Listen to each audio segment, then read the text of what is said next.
प्रिय छात्रों नमस्कार। स्वागत है आप सभी का कक्षा 7 के अध्याय 1 में। विज्ञान विषय के अंतर्गत हम इसको सीखने वाले हैं। अध्याय 1 का नाम है पादपों में पोषण। तो देखो, पादप मतलब होता है पेड़ पौधे। जितने भी आप पेड़ पौधे देखते हो वो सब पादप हैं। इंग्लिश में बोले तो प्लांट। तो प्लांट्स या फिर पादप। तो देखो, हम देखेंगे पादपों में पोषण। तो देखो, पोषण का मतलब यह है, सिंपल सा मतलब ये समझ लो पोषण से, जैसे कोई भी जीव भोजन करता है, ठीक, तो उसमें पोषक तत्व होते हैं। और वो पोषक तत्व करते क्या हैं, हमारा जो शरीर है उसका रख रखाव, मेंटेन, वृद्धि, प्रचलन, मतलब ऊर्जा ऊर्जा मिलती है ना भोजन से। तो ये सब क्या कहलाएगा, पोषण कहलाएगा। हाँ, जब भोजन हम करते हैं वैसे ही अब देखो, इससे पहले छठवीं में अपन लोगों ने क्या पढ़ा था कि भोजन के घटक वाला था चैप्टर। उसमें बताया गया था प्रोटीन, विटामिन, खनिज लवण, इन सब के बारे में बताया गया था, ठीक। तो उसमें भी आपने बहुत कुछ जाना कि आखिरकार भोजन हम करते क्यों हैं, या फिर भोजन से हमें क्या क्या चीज़ मिलता है। तो इससे आगे हम कक्षा 7 में इसलिए अध्ययन कर रहे हैं। तो देखो, सबसे पहले तो क्या होता है, दुनिया में जितने भी जीव हैं, जीव मतलब समझ रहे हो, जिनके अंदर जीवन है, जो चल फिर सकते हैं, बोल सकते हैं। जरूरी नहीं कि बोल ले तो जो बोल कर केवल वही सजीव है, लेकिन बोल रहा हूँ जो चल फिर सकते हैं, जो खाना वाना खाते हैं, ठीक, मतलब जितने भी सजीव हैं उनको भोजन करना ही पड़ेगा। यानी कि उन्हें पोषण की आवश्यकता होती ही है, क्योंकि पोषण से ही वह जिंदा रहते हैं, ठीक। तो हम पोषण जानेंगे कि काहे के बारे में, पादपों के बारे में। अब फिर अगला चैप्टर क्या है, जंतु पोषण। तो देखते हैं पादपों पोषण क्या है। तो देखो, जो पेड़ पौधे होते हैं, जो ये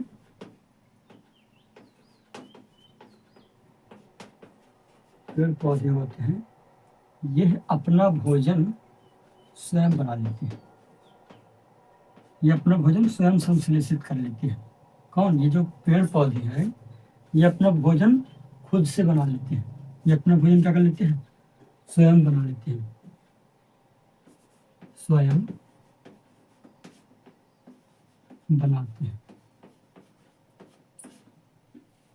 तो देखो, जैसे हम लोग हो गए, ठीक, तो हम लोग तो केवल जो खाना हम लोग जो खाना खाते हैं, हम उसे बनाते नहीं हैं, हम तो उसे पकाते हैं। मान के चलो आलू और टमाटर की सब्जी बना रहे हैं, ठीक है ना, तो क्या हमने बनाया है उसे, नहीं, हम तो पेड़ पौधे से प्राप्त किए और उसको पकाया है। लेकिन जो ये पेड़ पौधे होते हैं, ये अपना भोजन खुद से बनाते हैं। कह के द्वारा। देखो, अब कहोगे सर जो ये अपना भोजन खुद बना ले रहे हैं, तो कैसे बनाते होंगे, क्या चीज़ इनको, कुछ सामग्री चाहिए तभी तो बना पाएंगे, कुछ घटक चाहिए। तो कौन कौन से घटक इन्हें चाहिए पेड़ पौधों को, मान के लिए पेड़ है, ठीक। तो देखो, इसे भोजन अगर खुद बनाना है, खुद से अगर भोजन बनाना है इसे, तो इसे क्या चाहिए, जल चाहिए। जल बोले तो पानी। और क्या चाहिए, खनिज। खनिज मतलब कि खाद समझ सकते हो, उर्वरक, जो कि यहाँ जमीन में रहता है, ठीक। और क्या चाहिए, CO2 यानी कि कार्बन डाइऑक्साइड। जैसे हम सांस लेते हैं जब, तो ऑक्सीजन लेते हैं, और छोड़ते हैं तो कार्बन डाइऑक्साइड। इसका उदाहरण ये भी आप समझ सकते हो। तो जो कार्बन डाइऑक्साइड होता है, उन्हीं को उपयोग करके जो पेड़ पौधे हैं भोजन बनाते हैं। तो ये सब चीज़ें पेड़ को तो ऐसे ही मिल जाती है। देखो, जल भी जमीन के द्वारा मिल गया, खनिज भी जमीन के द्वारा, और जो कार्बन डाइऑक्साइड है ये वायुमंडल के द्वारा। वायुमंडल समझ रहे हो ना, ये जो आप पूरा एरिया देख रहे हो मेरे आसपास का, इसमें वायुमंडल है, ठीक। तो वायुमंडल में बहुत सारी गैसें हैं, आप तो जानते हो, ऑक्सीजन है, नाइट्रोजन है, हाइड्रोजन है, कार्बन डाइऑक्साइड का है, बहुत सारे प्रदूषण भी हैं। ये कार्बन डाइऑक्साइड प्रदूषण को रूप ले रहा है ना। और क्या चाहिए, साथ ही सूर्य का प्रकाश चाहिए, सूर्य का प्रकाश। तो देखो, इतनी बातें आप जान लें कि जो पेड़ पौधे होते हैं वो अपना भोजन खुद बना लेते हैं। इन्हें स्वयं बना लेते हैं। ठीक, तो वो स्वयंपोषी कहलाएंगे, स्वपोषी या फिर स्वयंपोषी, यानी कि ऐसे जीव जो अपना भोजन खुद बना ले स्वपोषी कहलाएंगे। ठीक, इतना तो आप जान गए। और देखो, जो पेड़ पौधे हैं वो अपना भोजन खुद बना ले रहे हैं, और पेड़ पौधों को भोजन बनाने के लिए क्या क्या चाहिए? जल चाहिए, खनिज लवण चाहिए, CO2 यानी कार्बन डाइऑक्साइड चाहिए, और सूर्य का प्रकाश चाहिए। तो देखो, ये तीनों चीजें तो आसपास से ही मिल जाती है। और सूर्य का प्रकाश, प्रकाश इधर पास, सॉरी, हाँ, सूर्य का प्रकाश, तो आप तो जानते हो प्रतिदिन सूर्य निकलता है, तो जो सूर्य की किरणें होती हैं। अब देखो, हम सब डिटेल से जानेंगे कि आखिरकार ये पेड़ पौधे अपना भोजन कैसे बना ले रहे हैं। हम लोग कहीं नहीं बना पा रहे हैं, हम लोग तो नहीं बना पा रहे हैं। तो ये भी देखेंगे कि आखिर जब बना रहे हैं तो पेड़ का कौन सा भाग होगा जो कि खाना बनाने का काम करता है। और ये जो पानी वानी है, मान के चलो इधर पास मिट्टी में जो जल है या फिर जो खनिज लवण है, ये बहुत यहाँ तक पुल है कैसे फलते होंगे, ये भी जरूरी बात है ना। इतना बड़ा पेड़ है, विशाल पेड़, अब जमीन में जड़ रहता है, तो जड़ से कैसे सोख करके आखिर पूरे हर मतलब पूरी तरफ पानी खनिज लवण कैसे पहुंचता होगा, ये सब अब डिटेल से जाने, थोड़ा इसको इरेज कर दे रहे हैं।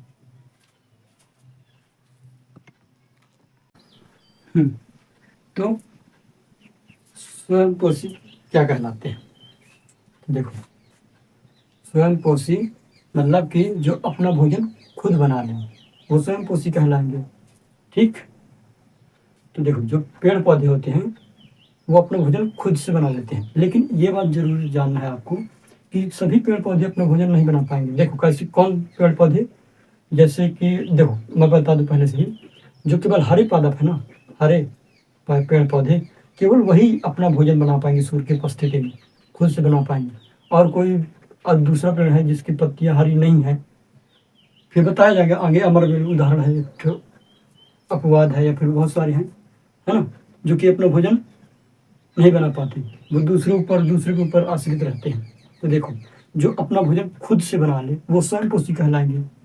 ठीक, या संश्लेषित करते लिख लो, यहाँ पास लिख लो, संश्लेषित करते हैं या फिर खुद से बना लेते हैं, उन्हें स्वयंपोषी जीव कहते हैं, या फिर स्वयंपोषी पादप भी बोल सकते हो। जीव मैंने इसलिए बोला है क्योंकि उदाहरण में जीवाणु भी आ जाते हैं। ठीक, देखो उदाहरण में क्या लिखा है, हरे पेड़ पौधे, हरे पेड़ पौधे एवं कुछ जीवाणु। जीवाणु सूक्ष्म जीव है जो कि हमें दिखाई देता नहीं है, ऐसे डायरेक्ट मशीन की सहायता से देखते हैं, सूक्ष्म दर्शी की सहायता से। तो ये जीव, कुछ जीवाणु भी हैं जो कि अपना भोजन खुद से बना लेते हैं, क्योंकि इनके पास ऐसा मैकेनिज्म होता है कि सूर्य के प्रकाश की उपस्थिति में ये अपना भोजन खुद से बना लेते हैं।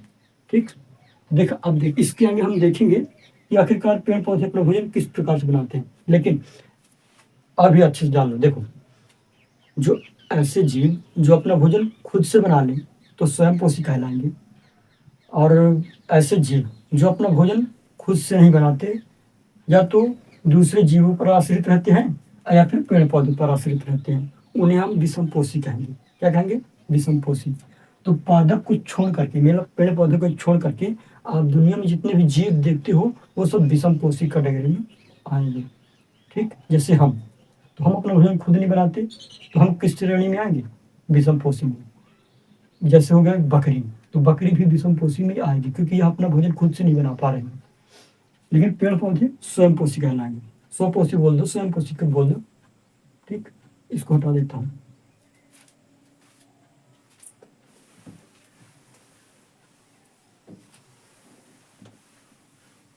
देखो, पहले विषमपोषी के बारे में जान ले, फिर ये देखेंगे कि आखिरकार जो पेड़ पौधे हैं वो अपना भोजन कैसे बना पा रहे हैं। ठीक, तो पहले विषमपोषी देखो, विषमपोषी क्या है, मैंने पहले बताया कि ऐसे जीव जो अपना भोजन खुद से नहीं बनाते, वो या तो दूसरे जीवों पर निर्भर करेंगे या फिर पादपों पर निर्भर करेंगे, तो विषमपोषी कहलाएंगे। उदाहरण के लिए बहुत सारे उदाहरण हो सकते हैं, हम भी हो गए, मनुष्य, शेर भी हो गया, ये सब क्या है? विषमपोषी है। ठीक, तो चलो उसको भी लिख देता हूँ।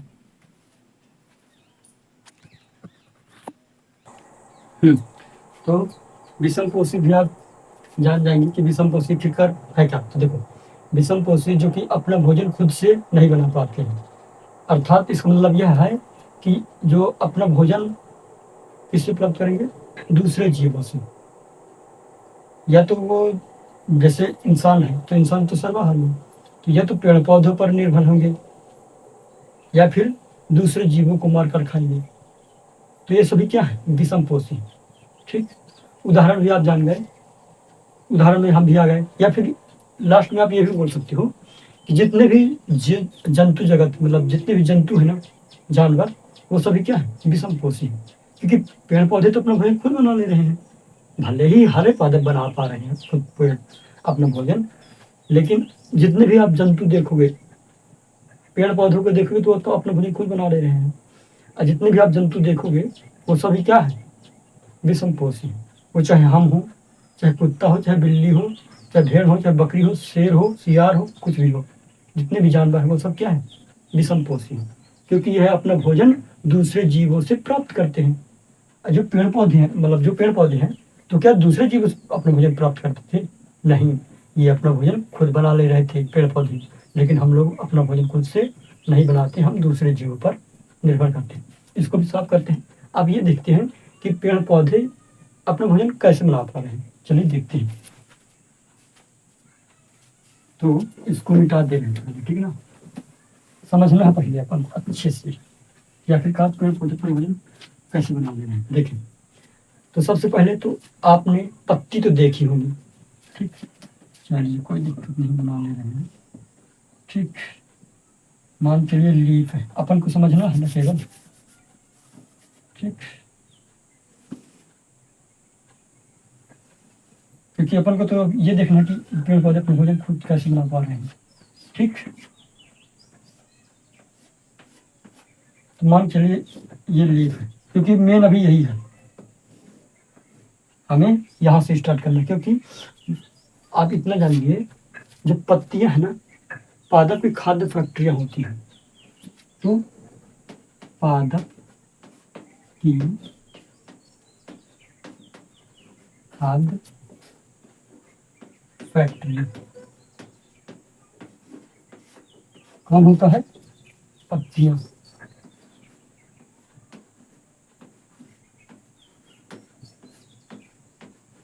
जो पत्तियां है ना, पादप की, पेड़ पौधे की खाद्य फैक्ट्री होती है। क्योंकि यही पत्ती सब खाना बनाएगी। अब जब पत्ती खाना बनाएगी तो इसके पास सब चीज जाना चाहिए कि नहीं। मान चलिए आपके घर में मम्मी खाना बनाती है, तो इधर पास मान लो किचन है आपका, ठीक ना।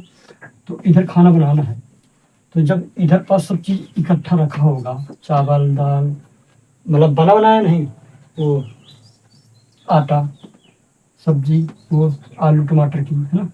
तो जब उसको काटेंगे बनाएंगे तब ना, जब इधर पास इकट्ठा रहेगा, मतलब सामग्री सब चीज रहेगी, तब ना भोजन बनेगा। तो उसी तरह पादप की खाद्य फैक्ट्रियाँ पत्तियां हैं। अब पत्तियों तक सब चीज जाना चाहिए। अब आप बताइए कि पेड़ पौधे जो अपना भोजन बनाते हैं, किन किन चीजों को, किन घटकों का इस्तेमाल करते हैं।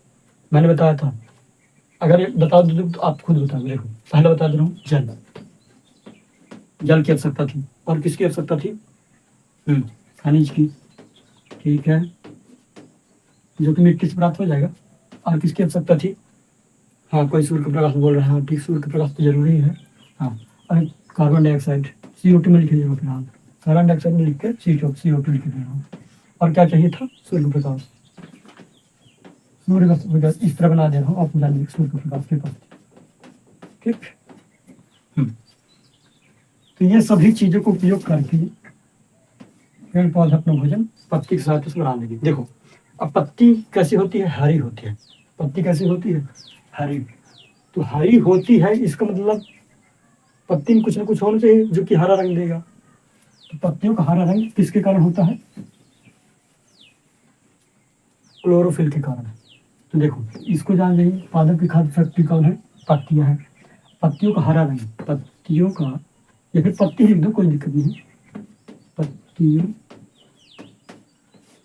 का हरा रंग। किसके कारण पत्तियां हरी होती है, क्लोरोफिल के कारण। क्लोरो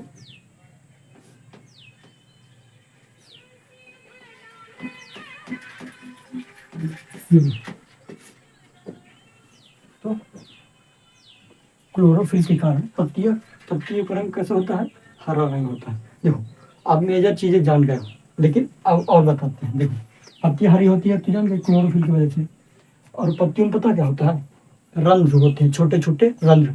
आपने अगर किताब पढ़ी है, ये जो हिंदी की, ये जो गणित विज्ञान की जो किताब है, अगर आपने इसे पढ़ा है, पढ़ ही लोगे तो कोई दिक्कत नहीं है, बाकी मैं समझा ही दूंगा। ठीक है, पढ़ोगे तो और अच्छा समझ में आएगा। तो यहाँ पास है ये स्टोमेटा, जो पत्तियों में क्या उपस्थित होते हैं, छोटे छोटे रंध्र, जो कि हम डायरेक्ट आंखों से देख नहीं सकते, है ना। इनको सूक्ष्मदर्शी की सहायता से देखा जाता है, उस पर अध्ययन किया जाता है। वैज्ञानिक लोग, डॉक्टर्स लोग, ये सब रिसर्च करते रहते हैं वैज्ञानिक लोग। ठीक, तो इस पत्ती में छोटे छोटे रंध्र होते हैं, छोटे छोटे रंध्र होते हैं। ठीक, तो जब पता है उन रंध्रों का मेन काम क्या है।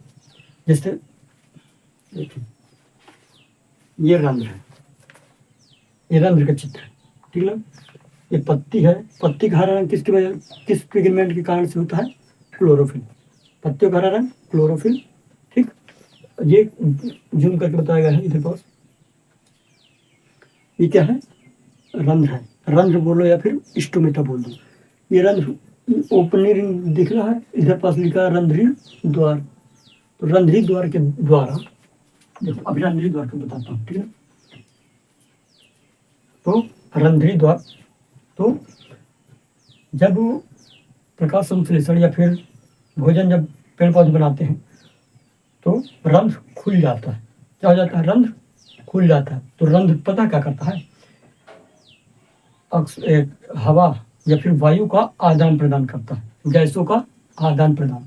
जो रंध्र होता है, देखो पत्ती का हरा रंग क्लोरोफिल की वजह से, और पत्तियों में छोटे छोटे रंध्र होते हैं, छोटे छोटे रंध्र। उन रंध्रों के बारे में इनको लिख भी लेना, ठीक है ना। पत्तियों में क्या होती है, रंध्र होती है। इन पत्तियों में रंध्र,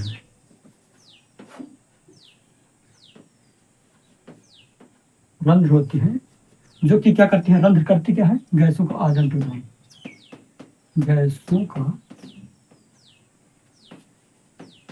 आदान प्रदान, मतलब कि अंदर बाहर आदान प्रदान, गैसों का आदान प्रदान। देखो बता दूं, क्योंकि जो कार्बन डाइऑक्साइड है वायुमंडल में, तो पत्ती तक कैसे जाएगा, रंध्रों के माध्यम से। इनके माध्यम से, रंध्रों के माध्यम से। और जो आप ये भी जानते हो कि पेड़ पौधों से क्या निकलता है, ऑक्सीजन, है ना। ये तो जानते हो ना कि पेड़ पौधे ऑक्सीजन देते हैं। तो इन्हें रंध्रों के माध्यम से, जो रंध्र है, तो रंध्रों के माध्यम से ही ऑक्सीजन बाहर जाता है। और रंध्र करता क्या है, रंध्रों की सहायता से ही पानी बाहर जाता है। देखो कैसे बताते हैं, जैसे इसमें रंध्र है, ठीक, इधर पानी जानते हो आप, जमीन में पानी तो रहता ही है, और इधर से पत्तियों तक पानी जाता ही है। अभी बताया जाएगा इधर कैसे पहुंच जाएगा, जड़ है मान चलो। देखो, तो रंध्र पता क्या करता है, पानी जो पेड़ पौधे में एक्स्ट्रा पानी है ना, तो उसको जब वो खुलेगा रंध्र, तो रंध्र की सहायता से वाष्पोत्सर्जन की क्रिया होगी। वाष्पोत्सर्जन की क्रिया मतलब कि पानी वाष्प के रूप में उड़ जाएगा। तो रंध्र देखो बहुत सारे काम कर रहा है रंध्र। देखो गैसों का आदान प्रदान भी कर रहा है, और क्या कर रहा है, पानी को वाष्पीकरण कर रहा है। तो इसलिए बोला जाता है ना कि पेड़ पौधे लगाना चाहिए। पेड़ पौधे लगा, बहुत आप, मैं सर बोलते होंगे आप लोगों को कि बच्चों पेड़ पौधे लगाना चाहिए, पेड़ पौधे लगाने से अच्छी बारिश होती है। तो बहुत फायदे हैं, आप जान गए ना कि पेड़ पौधे, देखो पानी जमीन में जो है, तो उसको वाष्पित करके कहाँ, वायुमंडल में। आप जल चक्र तो जानते ही होंगे। तो जब वायुमंडल में जाएगा, फिर वही बादल का रूप ले लेगा, और फिर बादल का रूप लेकर के पानी फिर बरसने लगेगा। तो कितना फायदा है। अब पेड़ से तो बहुत सारे फायदे होते हैं। खैर, तो ये 3 चीजें आप जान गए। अब देखो, अब इसको और समझते हैं अच्छे। इसको लिख लीजिए कि खाद्य फैक्ट्री या पत्तियां हैं, पत्तियों का हरा रंग क्लोरोफिल की वजह से होता है। रंध्र या फिर स्टोमेटा गैसों का आदान प्रदान करता है। और साथ में भी लिख लेना, और जल को वायुमंडल में छोड़ता है या फिर वाष्पित करता है, वाष्पित करता है। जल को हाँ वायुमंडल में छोड़ता है फिर वाष्पित करता है। तो इसको मैं अब हटा दे रहा हूँ, जल्दी से लिख लीजिए।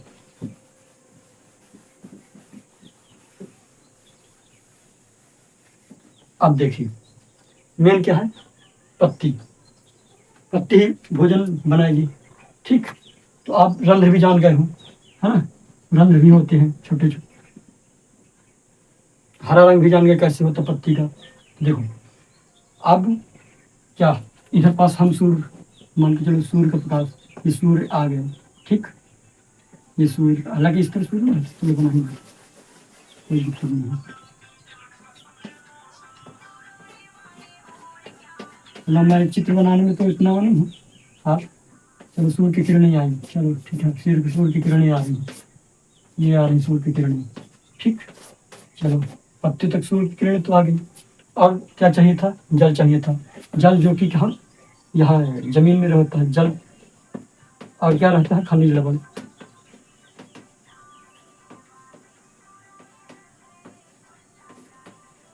खनिज यानी कि पोषक तत्व भी रहते हैं जमीन में, नाइट्रोजन, पोटेशियम, पेड़ पौधे जमीनों से प्राप्त करते हैं।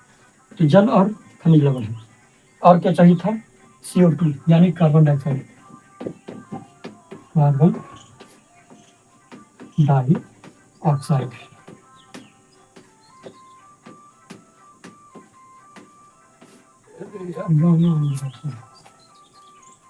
कार्बन डाइऑक्साइड चाहिए। ठीक, या फिर इसी को CO2 बोला जाता है। क्या बोला जाता है, CO2।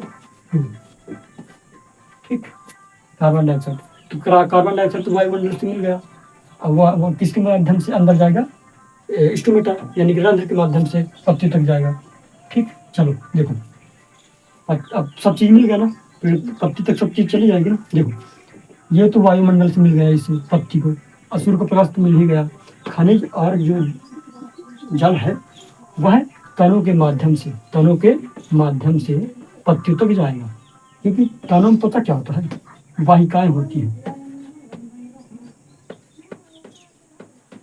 वाहिकाएं, तनों में वाहिकाएं होती हैं। वाहिकाएं आप ये समझ सकते हो कि पाइपलाइन। हालांकि आप पेड़ को काट करके देखोगे कि वाहिकाएं दिख रही है कि नहीं, तो ऐसे डायरेक्ट दिखेगा नहीं, है ना, वो दिखती नहीं है इस तरह। तो पतली पतली वाहिकाएं होती हैं, वाहिकाओं के माध्यम से जल पूरे पेड़ तक पहुंचता है ना, पत्ते तक पहुंचा। अब देखो सब चीज मिल गया, अब भोजन अपने ये बनाएंगे।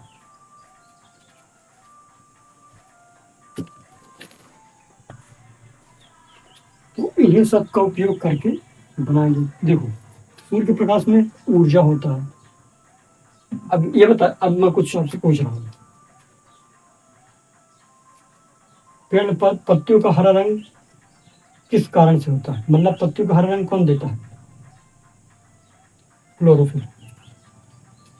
पत्तियों में रंध्र का काम क्या है, बताइए रंध्र का क्या काम है, गैसों का आदान प्रदान और पानी को वाष्पित करना, यानी कि वायुमंडल में पानी को छोड़ना। हाँ ठीक है। और वाहिकाओं का क्या काम है, खनिज लवण और जल को पत्तियों तक पहुंचाना। ठीक है। जो कार्बन डाइऑक्साइड है, जब भोजन पेड़ पौधे बनाते हैं तो कार्बन डाइऑक्साइड, सूर्य प्रकाश और इन सभी चीजों को उपयोग करके अपना भोजन ये बना लेते हैं। और फिर जब भोजन बना करके मंड के रूप में बनाते हैं, शुगर के रूप में, और ये अपने तनों में पूरा स्टोर कर लेते हैं। ठीक, अब फिर जब बनाने में जो प्रक्रिया आई है, अब प्रक्रिया जब हुई है बनाने में, भोजन बनाए तो कुछ ना कुछ रिलीज होगा। ठीक, तो पता क्या, ऑक्सीजन को लिए खाना जब पूरा बना लिए जब, तो वो ऑक्सीजन गैस को रिलीज करते हैं। जैसे कि देखो हम ऑक्सीजन लिए, ठीक, सांस लिए, हमारे फेफड़ों तक गया, फेफड़ों से हमारे पूरे रक्त के द्वारा पूरी कोशिकाओं तक गई, फिर वो कोशिकाएं जल्दी जल्दी ऑक्सीजन को तोड़ी और तोड़ करके ऊर्जा बना दी भोजन की सहायता से। भोजन हम किए हैं ना, देखो अच्छे से बताता हूँ, भोजन हम लोग किए हैं ये तो आप जानते हैं। हम सांस भी लेते रहते हैं, तो हम सांस लिए, फेफड़े में गया ऑक्सीजन, फेफड़े में गया, फिर फेफड़ों के द्वारा विभिन्न रक्त के माध्यम से विभिन्न पूरे शरीर तक चला गया। और हम जानते हुआ कि हमारा शरीर कोशिकाओं से मिलकर बना है। तब जब कोशिकाएं उस ऑक्सीजन को तोड़ेंगी, ठीक, और तोड़ करके ऊर्जा बनाएंगी, क्योंकि जो भोजन होते हैं, जो कार्बन डाइऑक्साइड होता है, प्रोटीन होता है, ये इनको तोड़ने के लिए ऑक्सीजन बहुत ज़्यादा उपयोगी होता है। ठीक, तो इसको तोड़ करके अब हमें ऊर्जा मिलेगी, और जब ऊर्जा बनाने में कुछ ना कुछ एनर्जी खर्च भी हुई है और कुछ ना कुछ निकलेगा, तो जो हमारे शरीर से निकलता है वो क्या, वेस्ट पदार्थ यानी कि खराब मटेरियल।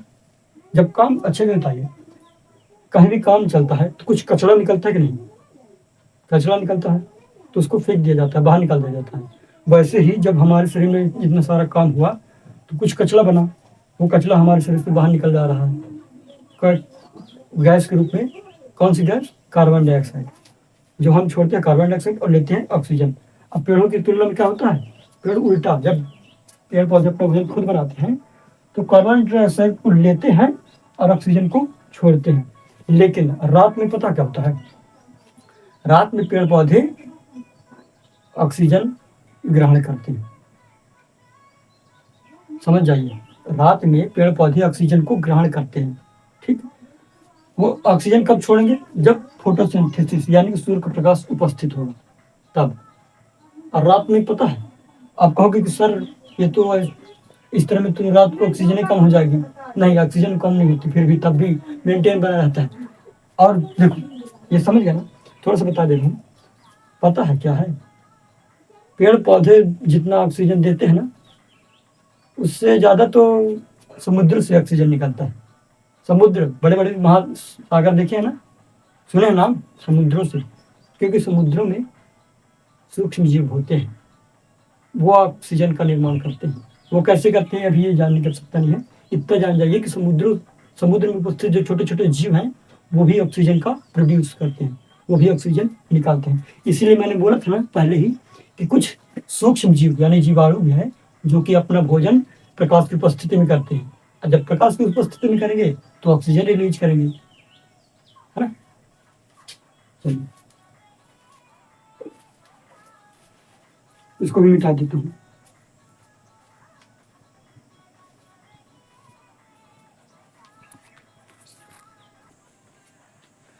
तो आवश्यकता होती है। तो प्रकाश संश्लेषण क्या है?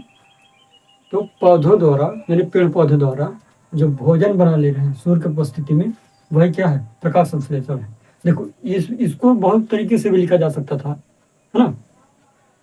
तो सूर्य के प्रकाश की उपस्थिति में भोजन बनाने की प्रक्रिया प्रकाश संश्लेषण कहलाएगा।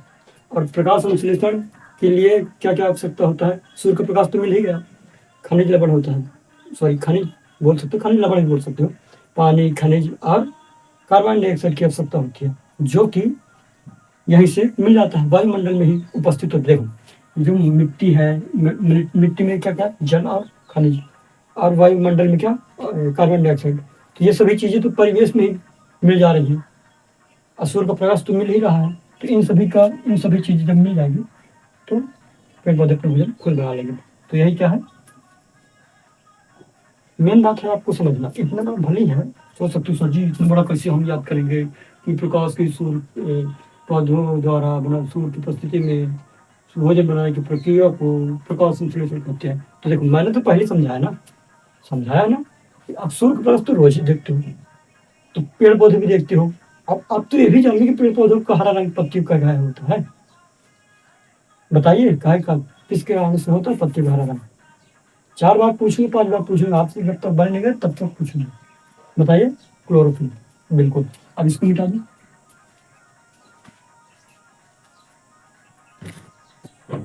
देखो, जो पत्तियों के बारे में तो थोड़ा बहुत जानने लग रहे हैं, तो क्लोरोफिल को भी लिख लेते हैं। भूल जाता है, भूल भी सकता है, हालांकि थोड़ा सा लिख लिए थे लेकिन भूल जाता है। चलो लिख लेते हैं, चाक ही निचोड़ है।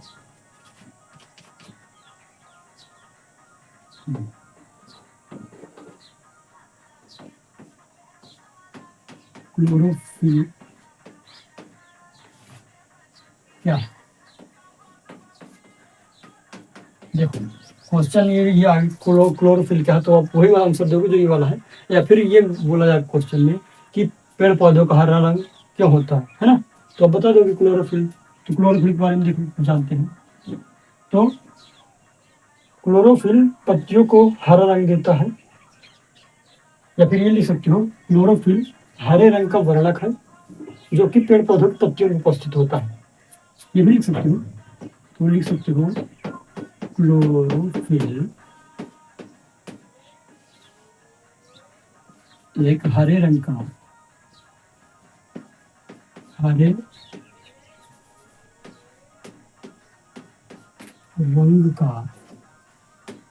वर्णक होता है।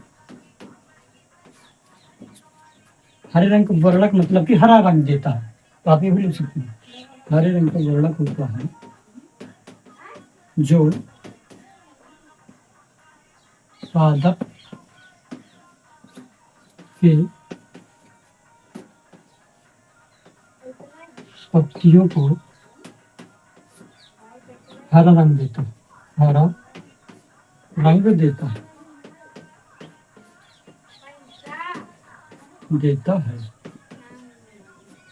यह यानी क्लोरोफिल, हाँ क्लोरोफिल अच्छे से लिख देता है, यह या फिर क्लोरोफिल यही चीज देता हूँ।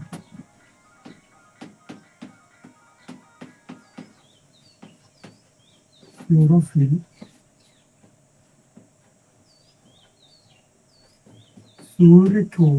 सूर्य के प्रकाश को ऊर्जा के रूप में स्टोर करके रखता है या फिर संचित करके रखता है, संचित करके रखता है।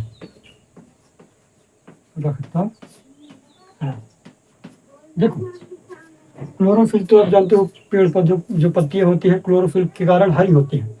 तो क्लोरोफिल करता क्या है, तो क्लोरोफिल पत्तियों को हरा रंग देता है और सूर्य के प्रकाश को स्टोर करता है, काहे के रूप में, ऊर्जा के रूप में। वही ऊर्जा को उपयोग करके पेड़ पौधे अपना भोजन खुद बना लेते हैं, है ना। तो इसको भी लिख लीजिए, याद कर लीजिए, मिटा देते हैं, उसको भी इरेज दे रहा हूँ, ठीक। इसको भी लिख लीजिए।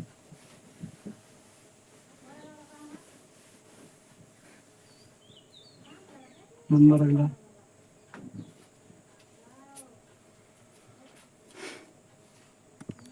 यहाँ कोई दिक्कत नहीं है, बट देखो अभी तो क्या क्या चीज जान लिए थे कि पेड़ पौधों के बारे में तो खैर जान ही गए हैं, ठीक। अभी अपन जानेंगे विषम पोषी जीव क्या है। विषम पोषी के बारे में थोड़ा जान लेते ना। आप ये भी जानते होंगे कि जो कुछ पेड़ पौधे होते हैं जो कि दूसरे जंतु खाते हैं। अगर किताब आपने पढ़ा है तो आप उन पादपों के बारे में भी थोड़ा बहुत पढ़ा है जो कि कीट मकोड़े खाते हैं, कीड़े मकोड़े खाते हैं। तो इससे शुरू में मैंने बताया था ना कि कुछ पेड़ पौधे ऐसे भी होते हैं जो कि कीट या फिर जो कि अपना भोजन खुद नहीं बनाते, वो तो उनकी बात अलग है। जो अपना भोजन खुद नहीं बनाते वो तो अलग है, वो तो अमर बेल का उदाहरण हो गया। लेकिन कुछ पादप ऐसे भी होते हैं जो कि कीट मकोड़े खाते हैं। देखो अब वो भी बताया जाएगा, तो चलो पहले उसी को बता दे रहा हूँ, ठीक ना। चलिए, तो देखो कोई भी पादप है, उस पादप का नाम ही बोल दे रहा हूँ, घटपर्णी। इधर किताब का चित्र बना होगा, ये घटपर्णी, ठीक। तो घटपर्णी नामक जो, या फिर पिचर प्लांट भी बोलते हैं, पिचर पादप भी बोलते हैं घटपर्णी को। तो ये जो घटपर्णी है तो पता है क्या करता है, देखो हरा रंग तो दिख रहा है ना आपको, चित्र में भी हरा रंग दिख रहा है। तो देखो ये दलदली क्षेत्रों में बनते हैं या फिर ऐसे क्षेत्रों में उगते हैं जहां पोषक तत्व तो बहुत कम ही मात्रा में पाया जाता है। अब ये बताइए, जब पोषक तत्व तो कम मात्रा में मिलेगा तो पेड़, हर जीव को तो जिंदा रहना ही है, जिंदा रहना है ना। तो धीरे धीरे ये पेड़ ऐसे बन गया, इसमें इतनी गुण आ गई। हालांकि सभी पेड़ों में ऐसे गुण नहीं है, ठीक है, लेकिन कुछ पेड़ पौधों में ऐसी क्षमता उत्पन्न हो गई है कि वह अगर उन तक सूर्य का प्रकाश मिल रहा है तो अपना भोजन बना लेंगे। अगर सूर्य का प्रकाश मिल रहा है अपना भोजन बना लेंगे। लेकिन मैंने ये भी बताया है कि ठीक है उनको सूर्य को थोड़ा बहुत मिल रहा, थोड़ा बहुत। एक तो वो ऐसी स्थान पर उगे हैं या फिर ऐसे स्थान पर हैं जहाँ पास खनिज लवण की बहुत ज़्यादा कमी है, पोषक तत्व तो मिल ही नहीं रहा उन्हें। तो क्या भोजन बना पाएंगे अपना सूर्य प्रकाश की उपस्थिति में? नहीं बना पाएंगे। जब सभी मान के चलिए आपके घर में आग बस है, केवल आपके घर में आग बस है, चावल या फिर आटा है ही नहीं, तो क्या आप भोजन बना पाओगे? तो आंसर है नहीं। तो इसी प्रकार जो ये वाले पेड़ पौधे होते हैं जो कीड़े मकोड़े खाते हैं, तो ठीक है सूर्य के पास थोड़ा बहुत मिल ही गया, कोई दिक्कत नहीं। अब लोग उसे पोषक तत्व तो मिल ही नहीं रहा, अब मिल भी रहा है थोड़ी बहुत मात्रा में मिल रहा है, लेकिन उसे भी जिंदा रहना है। तो पता है ये पेड़ पौधे अपना भोजन कैसे करते हैं? ये कीड़े मकोड़ों को मार कर खाते हैं। देखो जैसे कि अगर बताऊं तो ये मान के चलो पिचर पादप है, ठीक है ना? अभी चित्र तो देख ही लोगे, अपनी किताब में देख लेना। मान के चलो पिचर पादप, इधर पास पिचर पादप का मुंह है या फिर स्थान है, वह स्थान जिस पर वो खाएगा, ठीक। तो ईसर इधर इसके अंदर, इसके इस संरचना के अंदर श्लेष्मा युक्त रस निकलता है, श्लेष्मा युक्त रस जो कि बहुत सुगंधित होता है। जब सुगंधित होगा तो छोटे मोटे कीड़े मकोड़े वो सूंघते सूंघते भाग जाएंगे, देखेंगे वो भी अपना भोजन तलाश कर रहे हैं, वो कीड़े मकोड़े अपना भोजन तलाश कर रहे हैं, तो सोचेंगे कि इधर पास भोजन है तो लप से आएंगे, और फिर इधर का जो मटेरियल है उसको सक करेंगे, चूसेंगे, उसको भोग करेंगे, खाएंगे, ठीक। लेकिन उन्हें तो ये नहीं पता कि ये पेड़ पौधे की चाला है, ये उनके लिए नहीं, ये तो अपने लिए कर रहा काम, ठीक है। मान के लिए इधर पास, मान के लो इधर पास कौन आया, छोटा कीड़ा आया, फिर बैठ गया, ठीक। मक्खी समझ लो, मक्खी आ गई इधर पास बैठ गई। अब धीरे धीरे धीरे धीरे अब ये तो अपने मजे में है, सोचे चलो मैं इधर पास घुस के अंदर और इसका रस चूसती हूँ, मेरा पेट भर जाएगा, तो इसको नहीं पता, ठीक ना। अब इधर मगन है, अब ये धीरे धीरे धीरे धीरे धीरे धीरे ये पेड़ पौधे, ये जो पिचर पादप है, धीरे धीरे धीरे ढक्कन को, ढक्कन रहता है ना, ढक्कन को बंद कर देगा, इस तरह करके बंद कर देगा। अब जब बंद हो गया तो क्या वो कीड़ा निकल पाएगा? नहीं निकल पाएगा। इधर पास इसके अंदर बहुत सारे, इसके अंदर परत में बहुत सारे एंजाइम्स होते हैं या फिर भोजन को पचाने वाले रस होते हैं। तो जब वो कीड़ा मर गया, दब गया, अब उधर से रस निकलेगा, तो जो कि उस कीड़े को मारेगा, पचाएगा। जब कीड़ा मर जाएगा तो उसको मिल जाएगा ये इसके अंदर का जो रस है खाना पचाने वाला, तो कीड़े के ऊपर जाएगा और उससे पूरी एनर्जी खींच लेगा, उस कीड़े की एनर्जी खींच लेगा और पेड़ पे पूरे हाथ चला जाएगा। तो ये कीड़ा तो अपने लिए आया था, लेकिन इस पेड़ ने उसको सक कर लिया, खा लिया। तो देखो इससे फायदा क्या हो सकता है पेड़ को? इससे फायदा यह हो सकता है कि ये पिचर पादप ऐसे भी स्थान पर उग सकता है जहाँ की अन्य पेड़ पौधे उग नहीं सकते, दलदली क्षेत्रों में या फिर ऐसे क्षेत्रों में जहाँ पास पोषक तत्व तो है ही नहीं। तो इस पादप को बहुत ज़्यादा बेनिफिट हो रहा है कि नहीं? तो भाई जहाँ दूसरे पेड़ पौधे नहीं हो पा रहे हैं, ये आराम से लेगा अगर पेड़ मकोड़े हैं तो, ठीक। इसके बारे में आपने समझ गया होगा। हालांकि बताया, समझाया, लिखा है कुछ नहीं हूँ, क्योंकि इससे पहले अपन को थोड़ा सा देखना है, ठीक। तो पिचर पादप आप जान गए। पिचर पादप के अलावा बहुत सारे पादप होते हैं जो कि कीटों का भक्षण करते हैं, ठीक है। इससे पहले मैंने बताया था विषमपोषी के बारे में कि विषमपोषी ऐसे जीव कहलाएंगे जो कि अपना भोजन खुद नहीं बना पाते, वो दूसरे जीव पर निर्भर रहते हैं। तो विषमपोषी के 3 पार्ट होते हैं, यानी कि विषमपोषी 3 भागों में बटा है। देखो ये जो है विषमपोषी, तो विषमपोषी क्या था? जो कि अपना भोजन खुद से नहीं बना पाते। विषमपोषी तो ये तो अपना भोजन खुद से नहीं बना पाते। तो विषमपोषी के 3 प्रकार होते हैं, ठीक है ना। 3 प्रकार कौन कौन से? आगे पीछे हम कुछ भी लिख सकते हैं, चाहे इसको यहाँ पर लिखते हैं, इसको देखो, जैसे कि हो गया कीट भक्षी। अभी कीट भक्षी देखे ना, कीट भक्षी वही अभी पिक्चर पादप बता रहा था जिसे कीट भक्षी हो गया। दूसरा हो गया परजीवी, परजीवी। अब तीसरा हो गया मृतजीवी, मृतजीवी,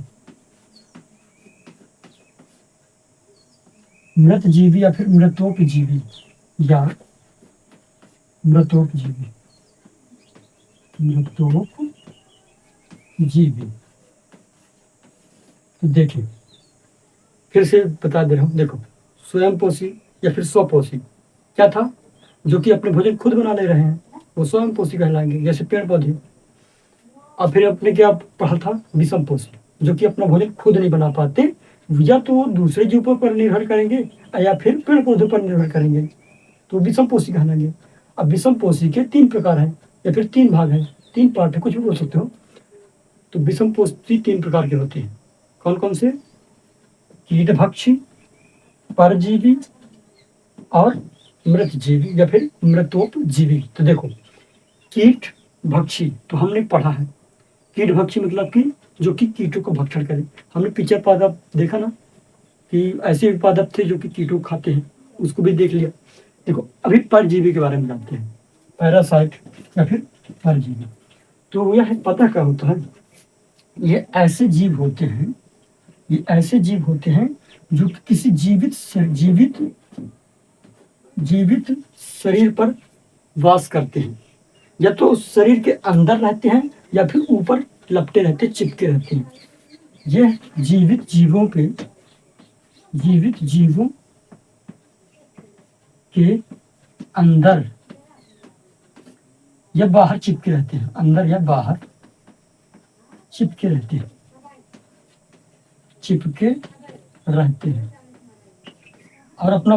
और अपना पोषण ग्रहण करते हैं, यानी कि अपने को एनर्जी ले लेते हैं। किससे? जिसके ऊपर ये रहेंगे। मान के लो ये इधर कोई जीव है, ठीक, अभी पेड़ पौधे की बात होगी, इधर कोई भी जीव मान चलो, तो अभी पैरासाइट की बात हो रही है, इधर पास पैरासाइट है, तो या तो इस जीव के अंदर होगा ये पैरासाइट, ये जो परजीवी है, ये वाला परजीवी, मान के लो ये कोई परजीवी है, तो या तो इसके अंदर रहेगा या फिर इसके बाहर रहेगा, ठीक। तो उसको बोलेंगे क्या? परजीवी। अभी परजीवी अच्छे से बताऊंगा, समझ में आ जाएगा। देखो आपने अमरबेल का नाम सुना ही होगा, जो पेड़ पौधे होते हैं, सब जगह नहीं बनते हैं, सभी जगह नहीं बनाते हैं। जैसे एक पेड़ है, ठीक ना, तो अमरबेल वो उसमें जड़ और कुछ नहीं होता, पीला पीला रहता है, ऐसे लपटा रहता है बेल टाइप। अब अलग से तो चौक है नहीं, देखता हूँ। परजीवी मान के चलो, अभी अमरबेल की बात हो रही है, तो अमरबेल पूरे हर इस तरह लपटा रहेगा, ठीक। अब आप लोग जानते हो कि हरे पेड़ पौधे अपने भोजन खुद बनाएंगे, और जब भोजन बनाएंगे तो ये चुट्टा है, ये परजीवी क्या होते हैं? चुट्टे होते हैं, सब चोर होते हैं। ये बेचारा अपने लिए भोजन बनाया, जैसे मैं पेड़ हूँ, ठीक ना, तो मैं अभी उदाहरण की समझ लो, ऐसे जैसे मैं पेड़ हूँ, मैंने सूर्य के प्रकाश से और ये खनिज वनिज की सहायता से, वायुमंडल में कार्बन डाइऑक्साइड की सहायता से बड़ी मेहनत से खाना बनाया, ठीक। और जो ये अमरबेल है बकलोल, जो चढ़ गया है उसके ऊपर, तो उसकी एनर्जी खींच रहा है, उसने अपने लिए भोजन बनाया, लेकिन जो परजीवी है वो उससे एनर्जी खींच रहा है। तो परजीवी जितने भी होते हैं, या तो जीव के ऊपर रहेंगे या फिर अंदर रहेंगे, क्योंकि हमारे शरीर के अंदर भी परजीवी हैं। कुछ जीव ऐसे हैं जो हमारे शरीर के अंदर वास करते हैं, और कुछ जीव ऐसे हैं जो कि बाहर रह के हमें नुकसान पहुंचाते हैं, फिर हम उससे एनर्जी लेते हैं। समझ सकते हो, जैसे मच्छर आया, काटा, मलेरिया होता है, ठीक। फिर आप ही जानेंगे कि मलेरिया कुछ सूक्ष्म जीवों की वजह से होता है। तो वो सूक्ष्म जीव हमारे अंदर जाके वास करता है, एकदम खुश रहता है और हमें नुकसान पहुंचाता है। तो वो ही क्या है? वो सूक्ष्म जीव क्या है? परजीवी है। तो परजीवी के बारे में आप तो जान ही गए होंगे। अब है मृत जीवी, नाम से ही स्पष्ट हो रहा है, मृत जीवी। मृत मतलब मरे हुए, जीव मतलब जीवन यात्रा, यानी कि कुछ ऐसे जीव हैं जो कि मरे हुए जीवों पर आश्रित होते हैं, या फिर मरे हुए जीवों से अपना भोजन या फिर अपना पोषण ग्रहण करते हैं। तो मृत जीवी में पता है इसमें केवल मृत मृत चीज़ें नहीं आएँगी, इसमें सड़ी गली चीज़ें भी आएँगी। बहुत, जैसे कि आप बाहर देखते होंगे कि कूड़ा करकट डाला हुआ है, ठीक है ना?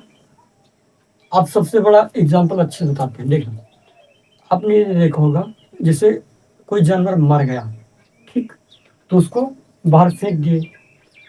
अगर ठीक है, कुत्ता, बिल्ली मतलब सॉरी कुत्ता उसको खाने आया, फिर कौवे खाने आए, तो जानते हो कि खाकर फेंक देंगे।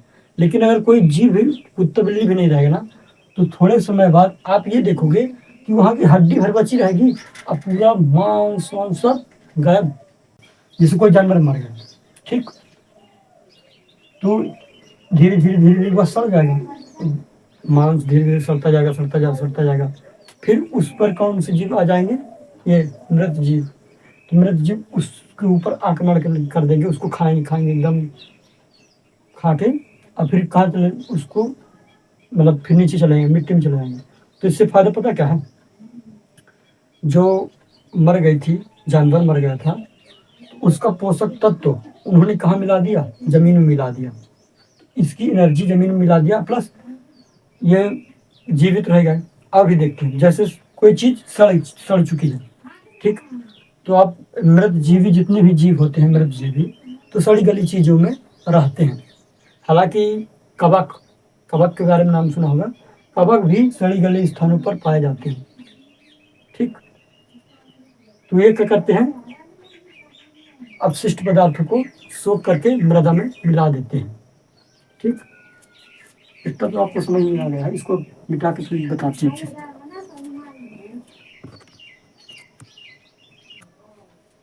तो परजीवी क्या है?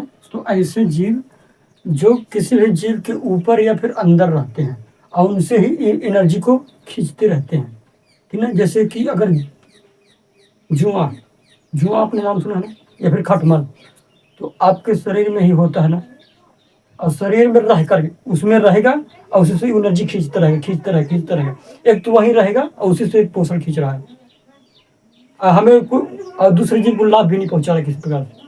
ये क्या है? परजीवी है। अमरवीर जैसे हो गया, पेड़ के ऊपर ऐसे लपटा है और उससे पूरी एनर्जी खींच रहा है, मतलब ठीक है थोड़ा बहुत तो मिल जाएगा उसको, लेकिन एनर्जी खींच रहा है।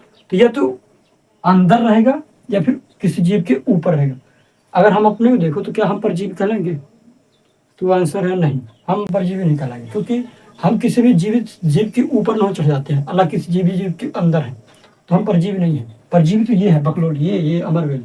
हालांकि ये तो ऐसे बोल रहा हूँ, वो अपने लिए, अपने फायदे के लिए सब यहाँ पर रहते हैं, यानी कि अपने आप को जिंदा रखने के लिए कोई किसी भी हद तक जा सकता है, तभी तो इसका अस्तित्व बना रहेगा ना। नहीं तो अमरवेल तो दुनिया से खत्म हो जाता अगर इसमें ये क्षमता ना होती कि किसी दूसरे पेड़ के ऊपर रह करके एनर्जी ले लेना। अगर ये सब इसके अंदर क्षमता ना होती तो क्या जिंदा रहता अमरवेल? हम अमरवेल का नाम भी नहीं जानते। तो दुनिया में प्रत्येक जीव जीवित रहता है, सॉरी जीवित रहने के लिए हर प्रयास कर सकता है, हर संभव प्रयास करता है, ठीक? तो इसको भी लिख लीजिए, इसको भी इरेज कर दे रहे हैं।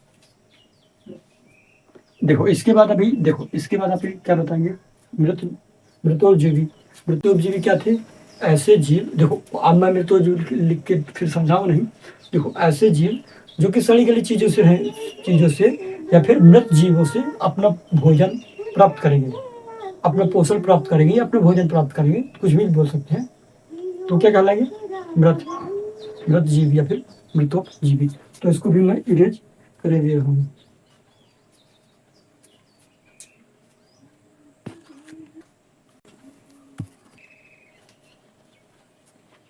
तो मृतजीवी या फिर मृतोपजीवी किसे कहते हैं, या फिर मृतजीवी या मृतोपजीवी क्या है, इनके बारे में समझाइए। तो देखो मैंने पहले बताया था कि मृतजीवी क्या है, जो कि सड़े गले चीजों या फिर दूसरे मरे हुए जीवों पर, क्योंकि मृत का मतलब क्या है? मरा हुआ। तो इधर पास लिख सकते हो कि ऐसे जीव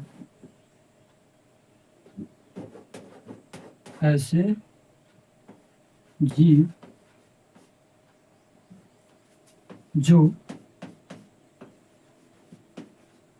मृत जीवों या सड़े गले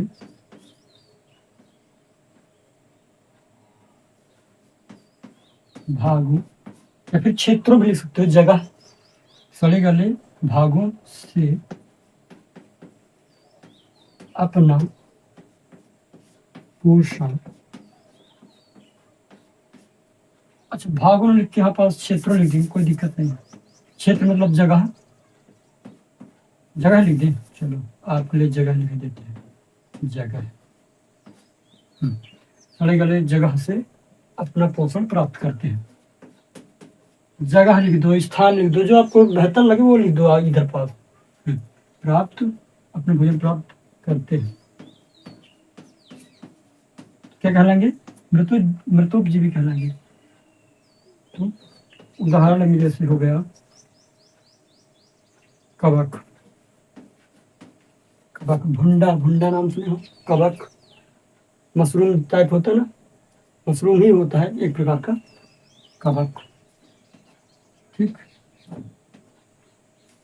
और जीवाणु, और छोटे छोटे कीड़े देखे होंगे, कीड़े तो भी मृत जो भी जीवी कहलाते हैं। और जीवाणु विशेषकर, तो जब कोई जीव मर गया, मान के कोई जीव मर गया, ठीक ना, तो उसको भक्षण कौन करते हैं? ये छोटे छोटे जीवाणु करते हैं, ठीक। जीवाणु खा करके मृदा में उस एनर्जी को मिला देंगे, और इनको भी एनर्जी मिल गई, ठीक। तो इसके उदाहरण इसको लिख लीजिए। अब घटपर्णी वो पिचर पादप या फिर कीट भक्षी किसे कहते हैं? तो कीट भक्षी वाले हो गए, चाहे लिखो चाहे नहीं, पेपर में शायद नहीं आएगा, तो जान लो बस इतना। कीट भक्षी ऐसे जीव हैं जो कि कीड़ों से अपना भोजन प्राप्त करते हैं, कीड़ों को मार करके अपना भोजन प्राप्त करते हैं। उदाहरण के लिए पिचर पादप हो गया, या फिर ये भी देखो, प्रश्न ये भी पूछा जा सकता है कि कीट भक्षी पादप क्या है? इधर ये तो हो गया ना।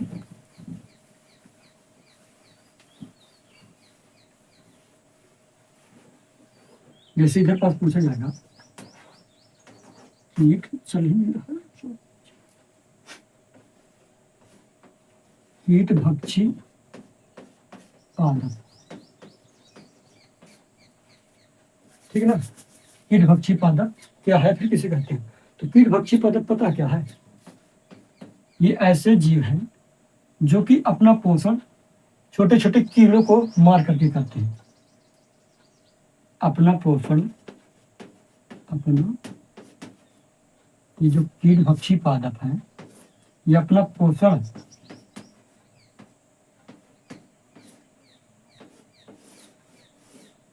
छोटे छोटे कीड़ों को, छोटे छोटे कीड़ों को मार कर करते हैं।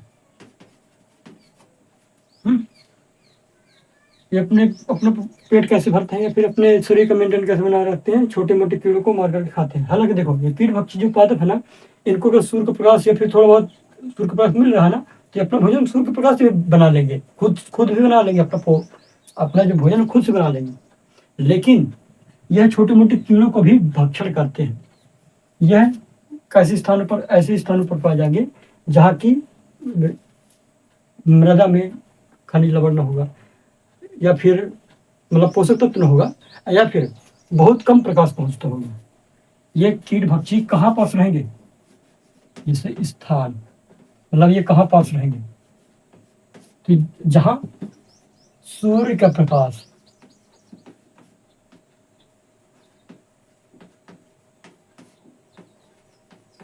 या तो कम हो, कम मात्रा में निकले, या फिर कम मात्रा में पहुंचे, है ना, या फिर खनिज, खनिज की मात्रा क्या हो, कम हो। तो ऐसी जगह पर ये कीट भक्षी पादप क्या करेंगे? छोटे मोटे कीड़ों को मारकर खाएंगे और उससे अपनी एनर्जी पूरा करेंगे। तो इसको भी लिखने का सकता नहीं है, ठीक। अभी देखते हैं सहजीविता। कहोगे सर जी सहजीविता, तो देखो सहजीविता कहता है कुछ पेड़ पौधे ऐसे होते हैं जो कि अपना पोषण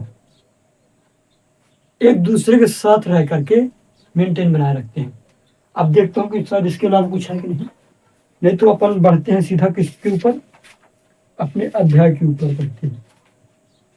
बाकी कवक वबक तो जानते हो, देखो जो कवक है, कवक को भुंडक बोल देते हैं और क्या बोल देते हैं, फंगी। ठीक, तो अचार अचार वगैरह में लग जाता है ना, तो सड़ धीरे धीरे अचार खराब हो जाता है।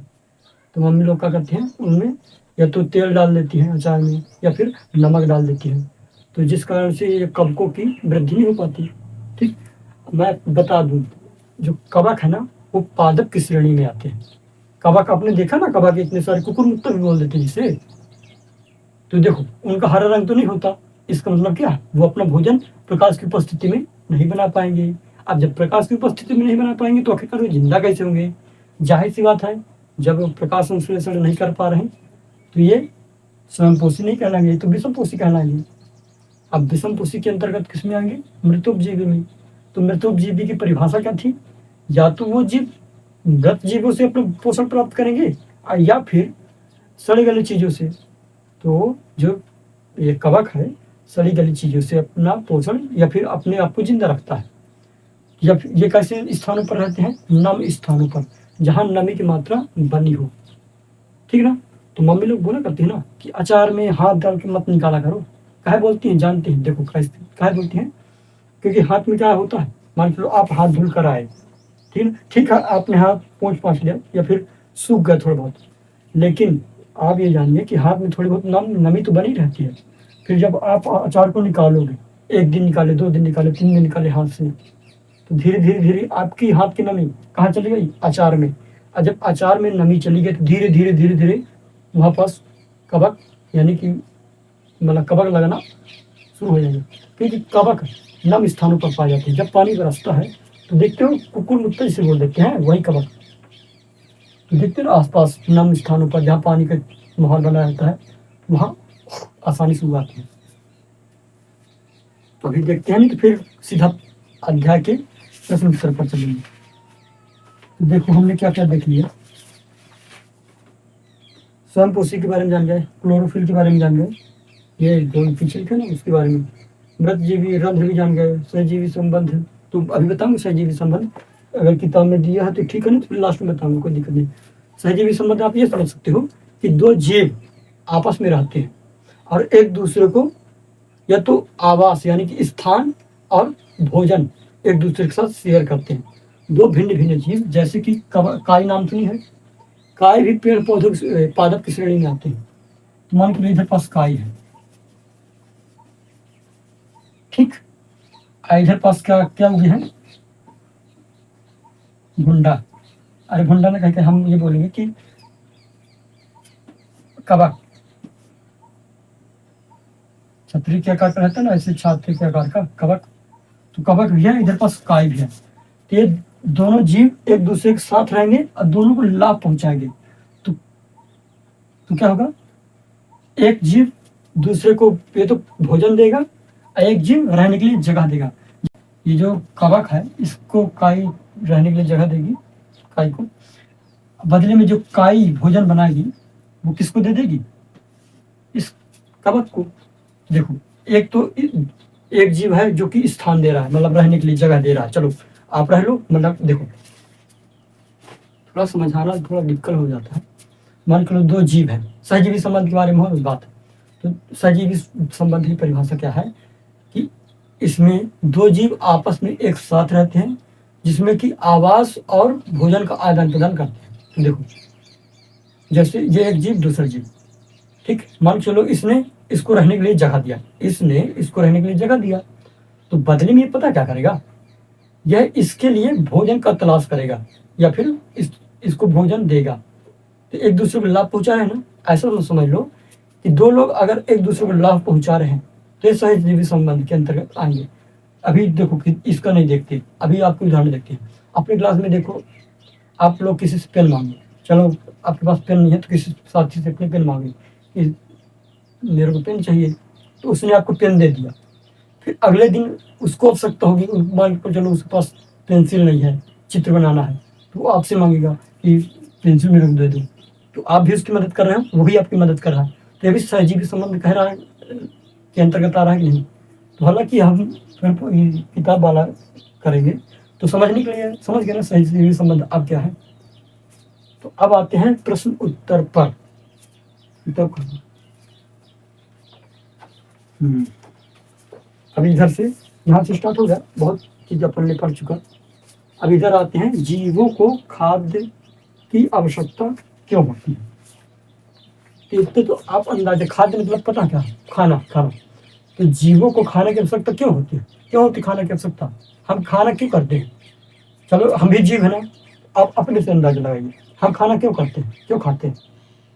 तो आप ये बताओगे सर हम खाना जिंदा रहने के लिए खाते हैं। देखो अपने अपने तरीके से सोच सकते हो, हम खाना जिंदा रहने के लिए खाते हैं और खेलने के लिए खाते हैं, क्योंकि खाना खा, ये आप लोग इस तरह उत्तर दोगे ना अपने से, इस बार जब हम खाना खाते हैं तो हमें ऊर्जा मिलती है, और जब हमें ऊर्जा मिलती है तो हम दौड़ के स्कूल तक जाते हैं, बस्ता लेकर टांग के यार गरू गरू बजाते हैं, बहुत सारी किताब लेकर चलते हैं स्कूल, और उधर खेलते हैं, लड़ाई झगड़ा करते हैं, तो एनर्जी बनी रहती है ना।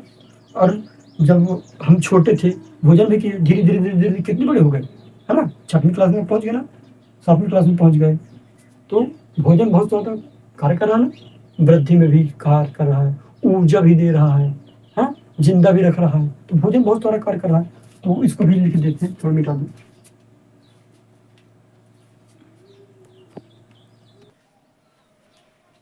तो देखो ये वाला प्रश्न है, जीवों को भोजन की आवश्यकता क्यों होती है। तो भोजन की आवश्यकता निम्न कारणों से होती है, मतलब कि ये काय के लिए होती है, ऊर्जा के लिए होती है, शरीर के टूटे फूटे हिस्सों की मरम्मत के लिए होती है। देखो जैसे हम भोजन किए तो हमें एनर्जी मिल गई ना, तो हम विभिन्न प्रकार के काम कर रहे हैं। अब भोजन किए, भोजन पोषक तत्व होता है, मान के चलो इधर 5 मिनट लग गया, ठीक, तो इधर से खून निकलेगा बहाएगा, मलहम पट्टी तो ठीक है होगी, अच्छी बात है। तो जो हमने भोजन किया ना, आज ये पोषक तत्व होते हैं, तो पोषक तत्व इस घाव को भरने का काम करेंगे अंदर से, क्योंकि कोशिका विभाजन होगा, ठीक, क्योंकि हमारा शरीर कोशिकाओं से मिलकर बना हुआ है, तो कोशिकाएं धीरे धीरे पुनः वापस बनती जाएंगी, नई बनेगी, तो धीरे धीरे घाव भर जाएगा। और एक की आवश्यकता होती है, देखो 2 ठो लिख गए, अभी और लिख दे रहे हैं, इसको लिख लिया ना, देखो ऊर्जा की आवश्यकता होती है, और मेरे पास वृद्धि भी लिख सकते हैं, शरीर की वृद्धि के लिए या फिर शरीर निर्माण के लिए, शरीर के निर्माण के लिए, निर्माण में या फिर के लिए, चलो ठीक है। तो जब हम भोजन करेंगे तो हमारा शरीर भी क्या होगा, डेवलप होगा, वृद्धि करेंगे हम लोग, विकसित होंगे, ठीक, दिमाग भी हमारा तेज काम करेगा। और क्या होता है, और हम ये लिख सकते हैं कि विभिन्न प्रकार के रोगों से बचने के लिए, विभिन्न प्रकार के रोगों से बचने के लिए, रोगों से बचने के लिए,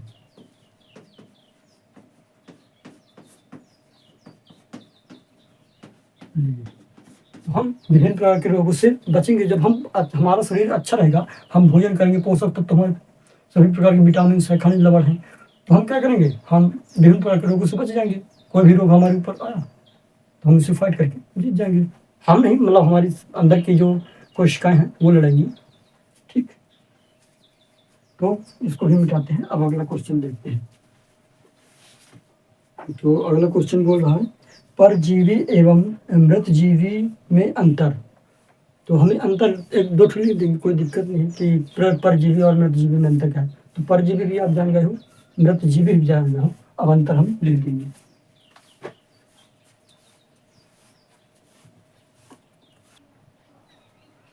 तो आप ये लिख सकते हैं कि परजीवी क्या है, परजीवी ऐसे जीव है, देखो परजीवी और मृत जीवी में अंतर पूछा था, तो एक साइड परजीवी लिख लेंगे, एक साइड मृत जीवी को लिख लेंगे। तो परजीवी में क्या है, जैसे पहले नंबर में ये अपना भोजन दूसरे जीवित जीवों पर निर्भर रहते हैं या फिर दूसरे जीवित जीवों के द्वारा करते हैं, या फिर दूसरे जीवित जीवों से प्राप्त करते हैं। आइए, मृत जीवन क्या हो जाएगा कि अपना पोषण जीवों के मृत भाग से करते हैं या फिर सड़ी गले पदार्थों से करते हैं। और दूसरे नंबर में क्या लिख देंगे आप कि जो ये परपोषी हैं, ये परपोषी सॉरी ये परजीवी बोलना चाहिए। ये जो परजीवी जीव हैं ये परपोषी जीवों के ऊपर या अंदर रहते हैं। तो देखो इसका मतलब यह है कि हम लोग क्या है, परपोषी हैं। हम या तो विषम पोषी बोल दो चाहे परपोषी, सब देखो हम विषम पोषी हैं, ठीक, या फिर परपोषी। देखो परपोषी और परजीवी में दोनों में अंतर है, ठीक ना। परजीवी वो है जो कि दूसरे जीवों पर रहते हैं। अब परपोषी हम लोग हैं। परपोषी कैसे, हम दूसरे जीवों को खाते हैं या फिर पेड़ पौधों पर निर्भर करते हैं, ठीक। हम लेकिन ऊपर नहीं रहते कि उसी पर चढ़ जाए उसी को भक्षण करते रहे, नहीं, ऐसा नहीं होता ना। हम लोग तो अपना काम करते रहते हैं। लेकिन परजीवी ये तो शरीर के ऊपर रहेगा या फिर शरीर के अंदर रहेगा, समझ सकते हो, ठीक है। इधर पास जो मृतजीवी है,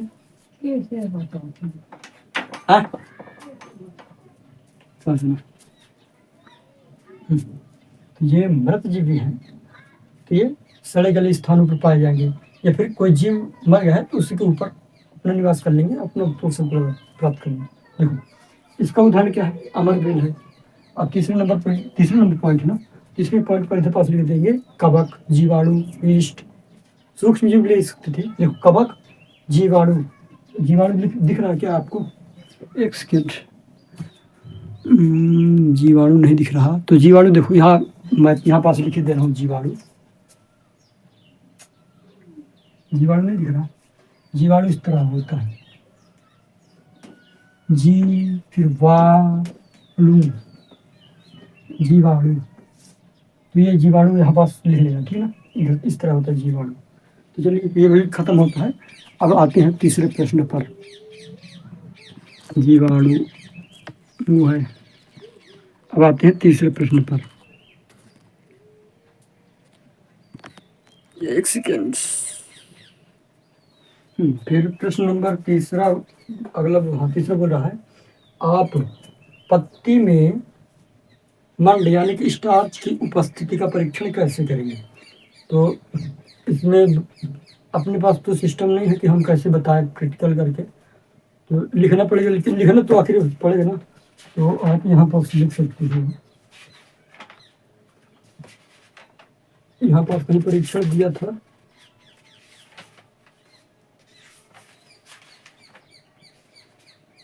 पत्ती में स्टार्च का परीक्षण।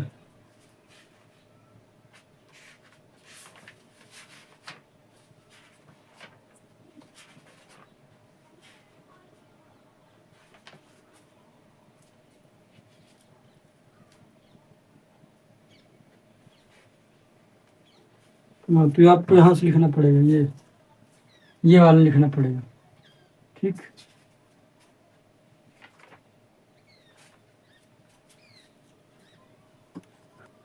चलो इसका आंसर फिर लास्ट में देते हैं, ये वाला तीसरे नंबर का लास्ट में आंसर देते हैं। आगे पीछे क्वेश्चन आंसर आगे पीछे लिख सकते हो, तो क्या तीसरा नंबर को हम बाद में देखेंगे, ठीक है ना।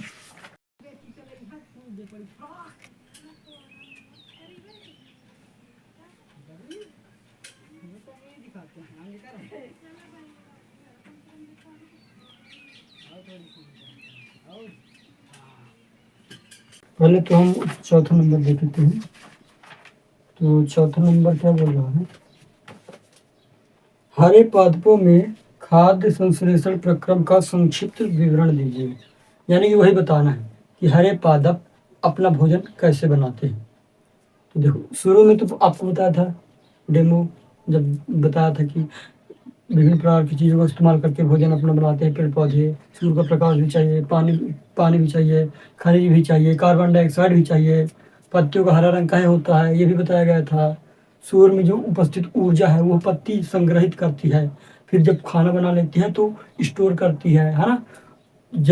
पानी वानी या फिर खनिज कैसे पहुँचा पत्ती तक ये भी बताया गया था कि छोटी छोटी बहुत सारी वाहिकाएं होती हैं जो कि तनों के द्वारा कहाँ तक जाती है, पूरे क्षेत्र पत्तियों तक पूरी हार फैली रहती हैं, फिर वही खींच करके पत्तियों तक पहुँचाती हैं, है ना। ये सब बताया गया था ना, उसी को हम इधर पास लिख देंगे। चलिए लिख देता हूँ। तो सबसे पहले तो इसे लिख लीजिए कि पत्तियां पादप की खाद्य फैक्ट्रियां होती हैं। पादपों में खाद्य पदार्थों का संश्लेषण पत्तियों द्वारा होता है। मृदा में उपस्थित जल एवं लवण जड़ों के द्वारा अवशोषित कर लिए जाते हैं और कहाँ पहुंचा दिए जाते हैं, पत्तियों तक तने के माध्यम से। पत्तियों में सूक्ष्म रंध्र होते हैं जो कि वायुमंडल में उपस्थित कार्बन डाइऑक्साइड को अवशोषित करके पत्तियों तक पहुंचाते हैं, तथा पत्तियों में उपस्थित क्लोरोफिल नामक पिगमेंट यानी कि वर्णक होता है जो कि सूर्य के प्रकाश को अवशोषित करता है। ये भी लिखेंगे, इसके आगे जगह नहीं है तो इधर पास से हम लिखेंगे। ठीक, इसको मैं थोड़ा सा यहाँ तक मिटा दे रहा हूँ, तो इसको यहाँ तक लिख लीजिए आप जल्दी से।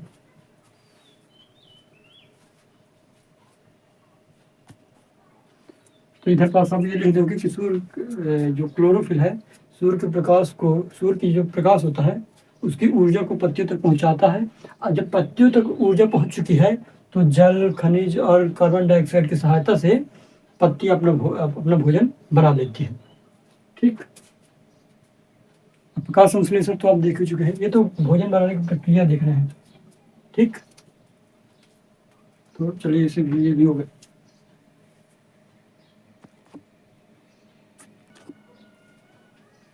तो 5वें नंबर क्वेश्चन बोल रहा है, किसी प्रवाह चित्र की सहायता से दर्शाइए कि पादप भोजन के मूलभूत स्रोत हैं।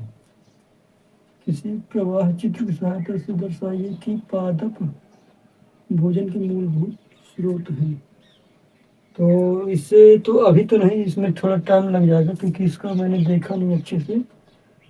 किसी प्रवाह चित्र की सहायता से मतलब कोई चित्र बनाना है, उसके सहायता से क्या बताना है, पादप यानी कि पेड़ पौधे भोजन के मूलभूत स्रोत हैं, यानी कि अच्छा जीवों के लिए भोजन कैसे मूलभूत स्रोत है, पादप के द्वारा बनाना है कोई चित्र।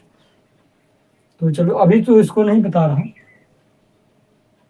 ठीक, रेखा चित्र के माध्यम से बताया जाएगा, तो उसको तो फिर किसी अगले लेक्चर में फिर थोड़ा टाइम लगेगा इसमें, क्योंकि थोड़ा सा सोचना पड़ेगा क्या बनाना क्या नहीं बनाना। 6वां क्वेश्चन देखते हैं। तो 6वां क्वेश्चन क्या है, रिक्त स्थान भरना। ठीक, तो लिखा है, क्योंकि हरे पादप अपना खाद्य स्वयं बनाते हैं इसलिए उन्हें खालिस्तान कहते हैं। खालिस्तान में अब आप बताइए क्या बोलेंगे। इधर पर लिखा है, क्योंकि हरे पादप अपना खाद्य यानी भोजन स्वयं बनाते हैं, तो हम क्या खाएंगे उन्हें, बताइए। हाँ, क्या बोलेंगे, स्वयं पोषी या फिर स्वपोषी। ठीक, तो पहले वाले खाली स्थान पर क्या आएगा, स्वयं पोषी या फिर स्वपोषी। अगला देखते हैं, पादपों द्वारा संश्लेषित खाद्य का भंडार खालिस्तान के रूप में किया जाता है। यानी कि पादप यानी पेड़ पौधे के द्वारा संश्लेषित खाद्य का भंडारण खालिस्तान के रूप में किया जाता है। जो पेड़ पौधा अपना भोजन बनाया है वो किस रूप में स्टोर करके रखता है, तो मैंने बताया था मंड या स्टार्च। तो इधर पास दूसरे नंबर पर आप लिख सकते हो मंड, स्टार्च भी लिख सकते हो, कोई दिक्कत नहीं है, मंड लिखो चाहे स्टार्च लिखो। चलो ठीक है, स्टार्च लिख लेते हैं। चलो स्टार्च खाली सामने जाएगा और इधर पास क्या आएगा, स्वपोषी। देखो स्वपोषी लिख दो चाहे स्वयं पोषी लिख दो। अब अगले नंबर को देखते हैं, प्रकाश संश्लेषण के प्रक्रम में जिस वर्णक द्वारा सौर ऊर्जा संग्रहित की जाती है उसे क्या कहते हैं। मतलब ये बोला गया है, जो प्रकाश संश्लेषण का प्रक्रम होता है तो सूर्य के प्रकाश को कौन खींचता है, कौन सोखता है, तो आप क्या बताएंगे। अब आपको मैं ऑप्शन देता हूँ, पहला ऑप्शन है रंध्र, दूसरा ऑप्शन है स्टोमेटा, तीसरा ऑप्शन है क्लोरोफिल। अब आप बताइए पहला, दूसरा, तीसरा,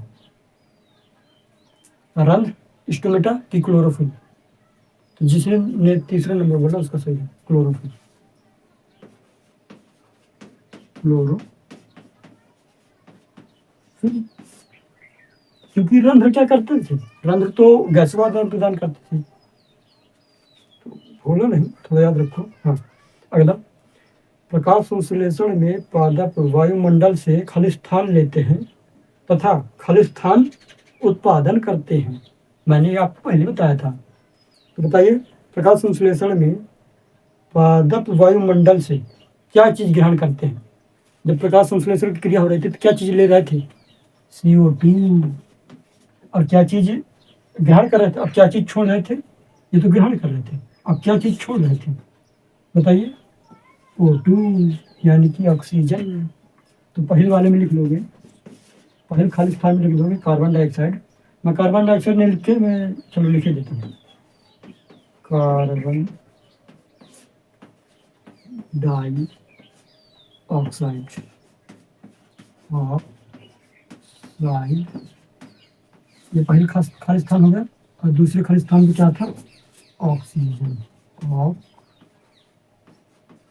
ऑक्सीजन, ऑक्सीजन, है ना? Carbon dioxide, oxygen. हाँ, ये वाला खत्म हो गया। अब अगला 7वां नंबर देखते हैं। तो इसको इरेज कर दूँ, जल्दी जल्दी करते, टाइम बहुत हो गया। तो 7वां है, जल्दी जल्दी करते, ठीक है। कथन परिभाषिक शब्द बताइए।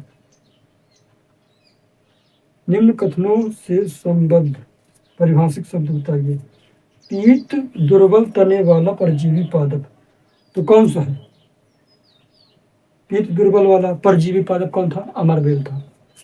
एक पादप जिसमें स्वपोषण एवं विषम पोषण दोनों ही प्रकार की प्रणाली पाई जाती है, तो उसको कब बोलेंगे बताइए? वह पादप जो कि प्रकाश संश्लेषण भी कर रहा था और क्या कर रहा था, डायरेक्ट जीवों को भी खा ले रहा था, तो क्या बोलेंगे? कीटभक्षी पादप। या फिर अगर उसका नाम बोल रहा है तो क्या बोलेंगे? घटपर्णी पिचर पादप। फिर क्या है? वे रंध्र जिनके द्वारा पत्तियों में गैसों का आदान प्रदान होता है। ये क्या है? निम्न कथनों से संबद्ध परिभाषिक शब्द बताइए।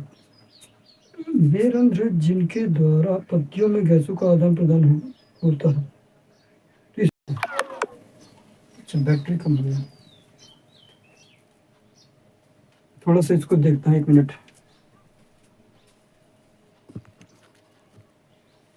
अच्छा, ठीक।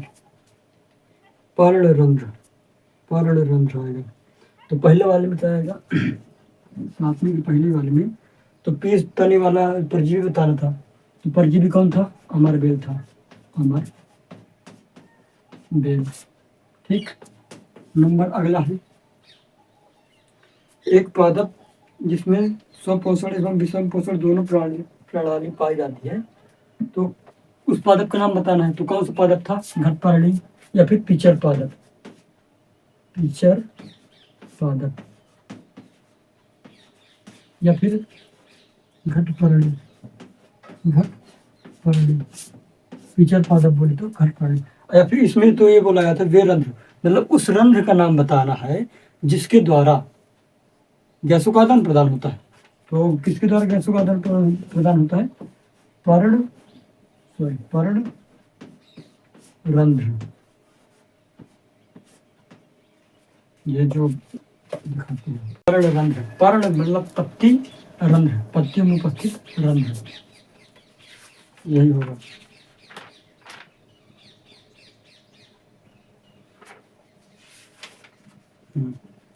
सहजीवी संबंध बचा था अभी, तो लास्ट में तो बोला था कार्य करने का। अब आते हैं सही विकल्प वाले में। 8वां सही विकल्प को आप बताएंगे, ठीक है ना? जल्दी जल्दी पूछ रहा हूँ।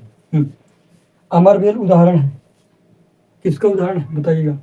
स्वयं पोषिका, परपोषिका, मतलब परजीविका, सॉरी परपोषणी परजीवी, परजीविका, मृत जीविका कि परपोषिका, किसका? अमरबेल किसका उदाहरण है? स्वयं पोषिका है कि परजीविका है कि मृत जीविका है कि परपोषिका? तो अब क्या बताओगे? पहला, दूसरा, तीसरा, चौथा? का कौन सा होगा? आंसर जिसने दूसरा बताया है वो सही है। पर जीबी, पर जीबी, इसका आंसर, पहले का आंसर ये है, पर जीबी। ये खाली शर्त नहीं है, पर जीबी, ठीक है ना। फिर दूसरा लिखा है, कीटों को पकड़कर अपना आहार बनाने वाला पादप। ये तो आप बता ही दोगे, बताइए। अमरवेल, गुड़हल, घटपरड़ी या फिर गुलाब, कौन सा पादप कीटों को पकड़कर खाता है? बताइए जल्दी से। बोल। घटपरड़ी कितने नंबर पर दिया? चौथे नंबर पर, तीसरे नंबर पर दिया। तो दूसरा का क्या आंसर है? घटपरड़ी। तो टिक मान लीजिए आप, घटपरड़ी। फिर अगला देखते हैं। अच्छा, सही जोड़ी है, सही जोड़ी, सही जोड़ी, सही जोड़ी।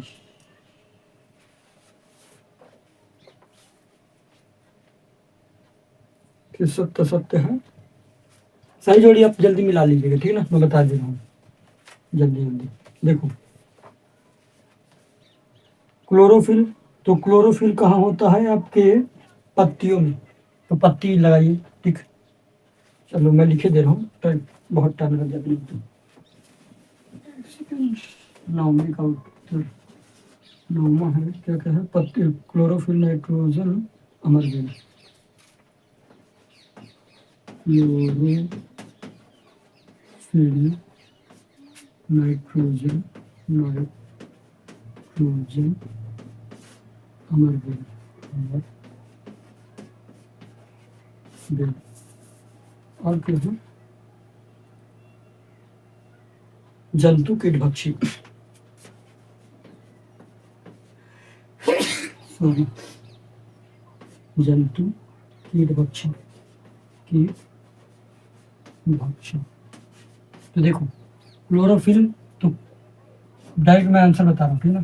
तो क्लोरोफिल कहाँ में होता है? पत्ती में होता है, पत्ती, पत्तियाँ, ठीक है ना। क्या लिखा? पत्ती लिखा है, तो पत्ती ले लो, कोई दिक्कत नहीं है। पत्तियों में होता है ना, तो चाहे पत्ती ले लो चाहे पत्तियाँ ले लो, कोई दिक्कत नहीं है। पत्ती, ठीक। हाँ। नाइट्रोजन, तो नाइट्रोजन का स्थिरीकरण है। नाइट्रोजन का स्थिरीकरण कौन करता है? जीवाणु करते हैं। यानी कि जो वायुमंडल में नाइट्रोजन है ना, उसको जमीन पर कौन सोखते हैं, कौन खींचते हैं? जो छोटे छोटे जीवाणु होते हैं। तो इसका जीवाणु हो गया अमरवेल। अमरवेल कैसा जीव है? परपोषी है। इधर परपोषी दिया है, अरे परजीवी है, सॉरी, परजीवी, परजीवी, परजीवी, परजीवी, परजीवी, क्योंकि परपोषी तो हम लोग हैं। और वो क्या है? जंतु, तो जंतु है परपोषी, हम लोग है ना जंतु, परपोषी। और कीट भक्षी, तो कीट भक्षी कौन है? ये तो आप जानते हो, कीट भक्षी तो पिचर पादप है। घटपरड़ी, इधर पास क्या लिखा? दोनों लिखा है, चाहे पिचर पादप बोल दो चाहे घटपरड़ी बोल दो। चलो पिचर पादप हम लिख देंगे, पिचर पादप। ये सब आपको याद होने चाहिए। अगर मैं सामने होता ना लवंतक, फिर दिक्कत हो जाती है। तो लिख लीजिए, ठीक।